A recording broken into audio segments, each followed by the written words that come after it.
tubig, pagkain at edukasyon isinulong sa isang international conference na dinaluhan ng mga kabataan mula sa loob at labas ng bansa.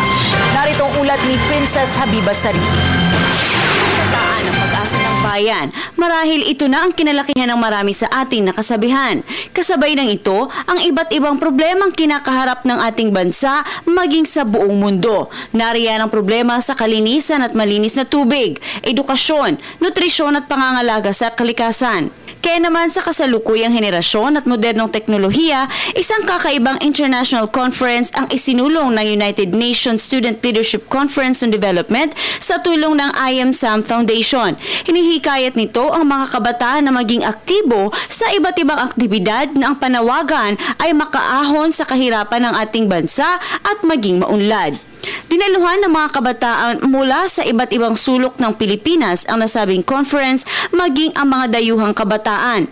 Kasabay ring nakilahok gamit ang video conference sa mga paaralan sa labas ng bansa tulad ng Omega School sa Chennai, India, Colegio Carol Bauer sa Mexico City at US Student Delegate sa United Nations, New York. Tanong ng marami, gaano nga ba kahalaga sa mga kabataan ngayon ang pagbibigay halaga sa kanilang kapaligiran tulad ng pagpapanatili ng kalinisan at edukasyon sa pagsugpo sa kahirapan? Alam naman natin na ang pagkain o ang nutrisyon ay isa sa mga pangunahing pangangailangan nating mga mamamayan.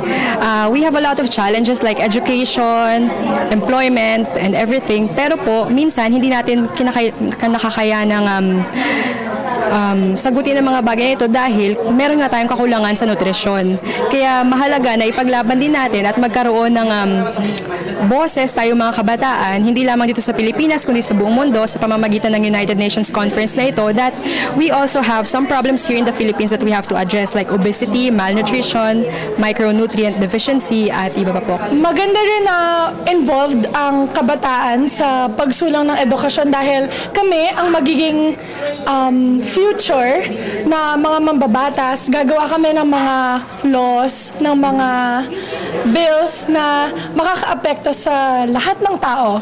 Mula naman sa Mindanao na mga kabataan na isinusulong din ang pagpapahalaga sa kalikasan tulad na lamang ng kanilang pinangangalagaang Lake Lanao na isa sa pinakamatandang lawa sa buong mundo. Kasangkapan kami upang matulungan ang paglago ng ekonomiya sa pamamagitan ng environment or kaya for example sa amin sa Lake Lanao namin pwede naming gumawa ng mga paraan dahil sa conference na to magkaroon kami ng idea.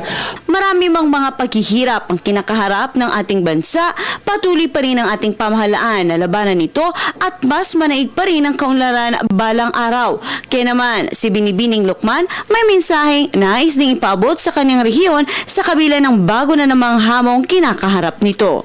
Let us all be productive, proactive, and be determined enough in the advocacy to impart to the other youth so that we could work hand in hand as one in promoting development in our community. Para sa Telebisyon ng Bayan, Princess Habiba Sari.